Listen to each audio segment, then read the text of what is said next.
अस्सलाम वालेकुम दोस्तों, क्या हाल है? ठीक है, मैं हूं अमीन गौरी और आप देख रहे हैं मरजान टेक। तो ये हमारा लेक्चर नंबर 9 है लारावेल सीरीज का। तो इस लेक्चर में हम डिस्कस करेंगे लारावेल रिसोर्सेज कंट्रोलर्स को। Resources controllers, Laravel resources controllers provide the correct routes to the controller in a single line of code. A resource controller is used to create a controller that handles all the HTTP requests stored by your applications. Resources controllers CRUD routes जो है वो controllers को provide करते हैं single line of code से। तो resources controllers हमें वो कंट्रोलर बना के दे देता है जो तमाम एचटीटीपी रिक्वेस्ट को जो है वो हैंडल करता है जो हमारे एप्लीकेशन में स्टोर होती हैं। मतलब ये है कि अगर हम किसी डेटा को स्टोर कर रहे हैं, किसी डेटा को क्रिएट कर रहे हैं और किसी डेटा को शो करवा रहे हैं, वो ये हमें क्या करके देगा, हम जस्ट ये लिखेंगे PHP artisan make controller resource controller, उसके बाद आगे हाइफन रिसोर्स। तो हमें क्या कर देगा, तमाम जो फंक्शंस हैं यानी कि पब्लिक फंक्शंस, उसके बाद क्रिएट, इंडेक्स, ये सारे हमें बना के खुद से दे देगा। हम जाके वहाँ पे अपने मुताबिक, अपने लॉजिक के मुताबिक वहाँ पे चेंज करेंगे। तो let's understand on the code. तो चलें इसको मजीद अपने कोड में समझ लेते हैं।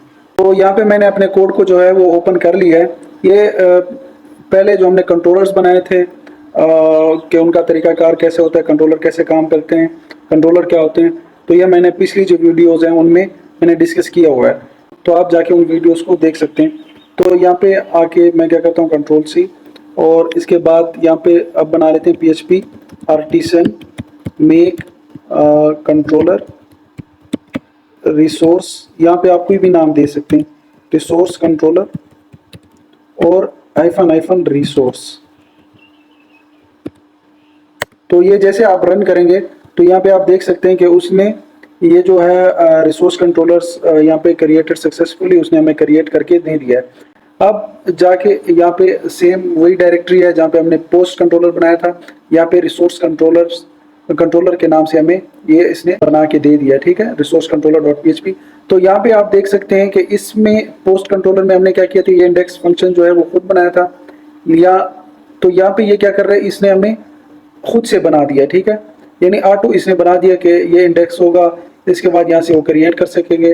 तो यहाँ पे उन्होंने कमेंट भी किया है, display listing of resources, show the form of creating a new resource.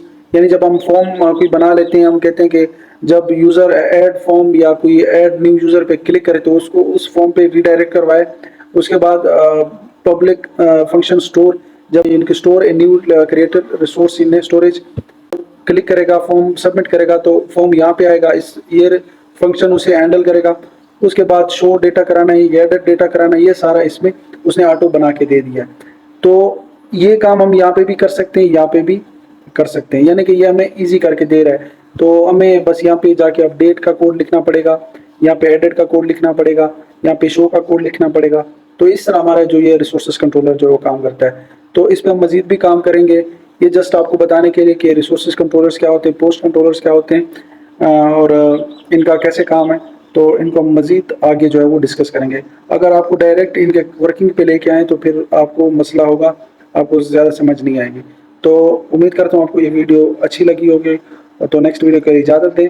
अल्लाह हाफिज़।